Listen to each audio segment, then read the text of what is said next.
Hello everyone. We will discuss the chapter 2 understanding the weather included part 3 where we discuss about the wind, humidity, automated weather station, prediction of weather and many more topics for a standard 7 social science.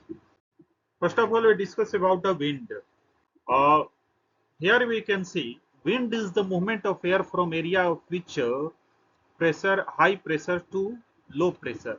Speed distance और two important factor we describe the wind. देखिए यहाँ पे क्या कह रहा है कि wind क्या है, कहीं पर हाई प्रेशर है, ठीक है, और कहीं पर लो प्रेशर है।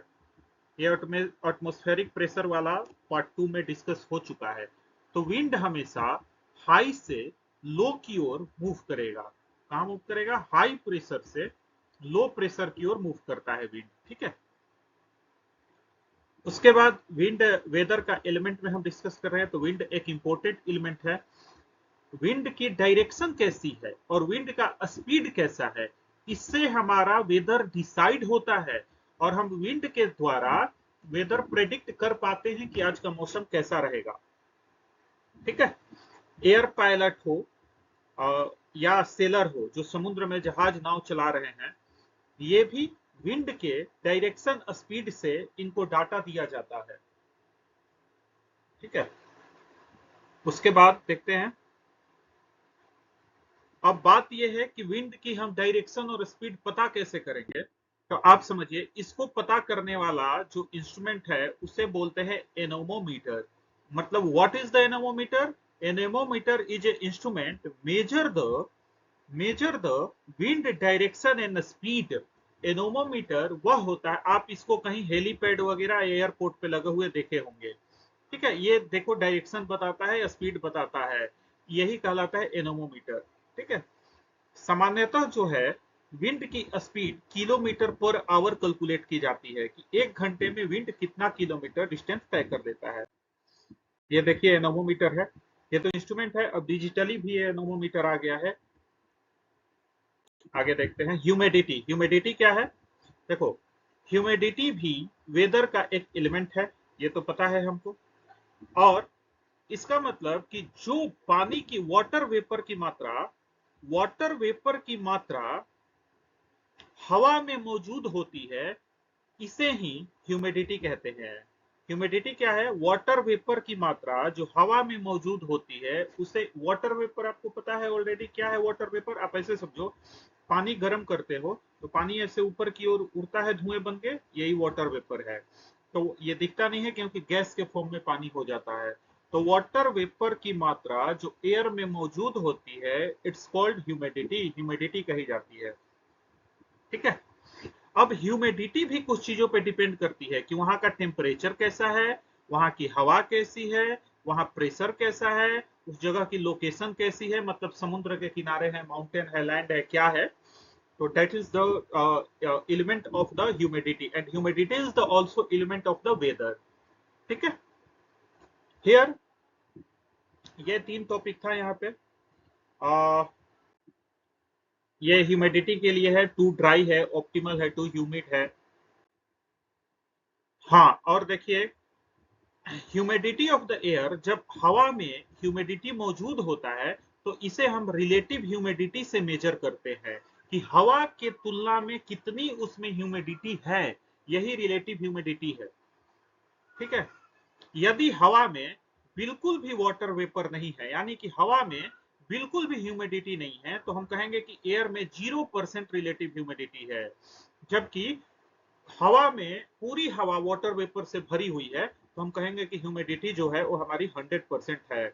इसी के रेंज में ह्यूमिडिटी होता है 20%, 40%, 60%, 80%, ठीक है। अब बात रही कि ह्यूमिडिटी को कैसे मेजर करेंगे। तो ह्यूमिडिटी को मेजर करने के लिए हम हाइग्रोमीटर नामक इंस्ट्रूमेंट का यूज करते हैं।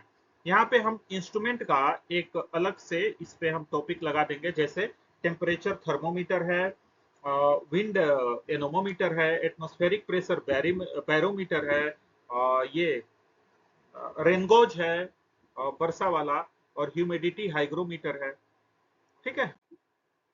ये देखिए ह्यूमिडिटी मापने का यंत्र है। 0% मतलब हवा में बिल्कुल भी ह्यूमिडिटी नहीं है, 100% मतलब हवा फुल ऑफ ह्यूमिडिटी है, ठीक है। और ये नीचे वाला टेम्परेचर। अब ये भी इलेक्ट्रिक आ गया है, डिजिटली आ गया है। अब बात करते हैं अगला टॉपिक वेदर स्टेशन के बारे में। तो देखो, गवर्नमेंट ने अलग अलग जगहों पे वेदर स्टेशन बनाया है ताकि वहां मौसम का प्रेडिक्शन हुआ किया जा सके कि आने वाले दिनों में कैसा मौसम रहेगा, और उसके तहत अपने सॉरी लोगों को बताया जा सके। तो वे वेदर स्टेशन है। अब क्या है, पहले ये वेदर स्टेशन चलाने के लिए यहाँ पे कोई लोग टेक्नीशियन साइंटिस्ट बैठते थे, बट अब ऑटोमेटेड वेदर स्टेशन आ गया है, ऑटोमेटिक, जो खुद से ऑपरेट करता है और ये सब कुछ मापता है कि टेम्परेचर कैसा है, ह्यूमिडिटी कैसा है, विंड स्पीड, विंड की डायरेक्शन, प्रेसिपिटेशन, एटमॉस्फेरिक प्रेशर, ये खुद से बताता है। इससे फायदा क्या है, तो इससे सरकार किसानों को बताती है एग्रीकल्चर करने में कि वर्षा कितना होगा कितना नहीं होगा, खेती करो। एविएशन, एविएशन का मतलब होता है उड़ना, एरोप्लेन वगैरह के बारे में। नेविगेशन, नेविगेशन समुद्र में रास्ते सेलर को बताना। और इन्वायरमेंटल मॉनिटरिंग मतलब कि पर्यावरण के लिए। ठीक है। एक यहाँ पे फैक्ट दिया है कि 2023 में 2023 में नेशनल डिजास्टर मैनेजमेंट अथॉरिटी जो हमारा एनडीए में है, एनडीए में क्या करता है, जब भी कहीं आपदा आती है, बाढ़ भूकंप वगैरह, तो वहां पे एनडीएमए की टीम जाकर वहां रक्षा करती है। तो इन्होंने glacier lake of Sikkim, Sikkim पे 4800 मीटर की ऊंचाई पे ये देखिए वेदर स्टेशन स्थापित किया। ये ऑटोमेटेड है, यहाँ सोलर से चार्ज हो रहा है और ये काम कर रहा है। ठीक है। यहाँ पे अच्छे से फोटो में देख सकते हैं, यही ऑटोमेटेड वेदर, ये ऑटोमेटिक सारा वेदर कलेक्ट करेगा और डाटा देगा। ये देखिए, ये हमारा क्या है, ऑटोमेटेड वेदर स्टेशन। अब बात रही कि हम वेदर को प्रेडिक्ट कर रहे हैं, तो इससे क्या क्या लाभ है। तो इससे लाभ है, हम ये पता करते हैं कि साइक्लोन आने वाला है तो समुद्र के किनारे से लोगों को हटाते हैं। हम ये पता करते हैं कि भारी बारिश आने वाली है। हम ये पता करते हैं कि किस प्रकार की इस बार मानसून आएगा, कि खेती किसान कैसे करें।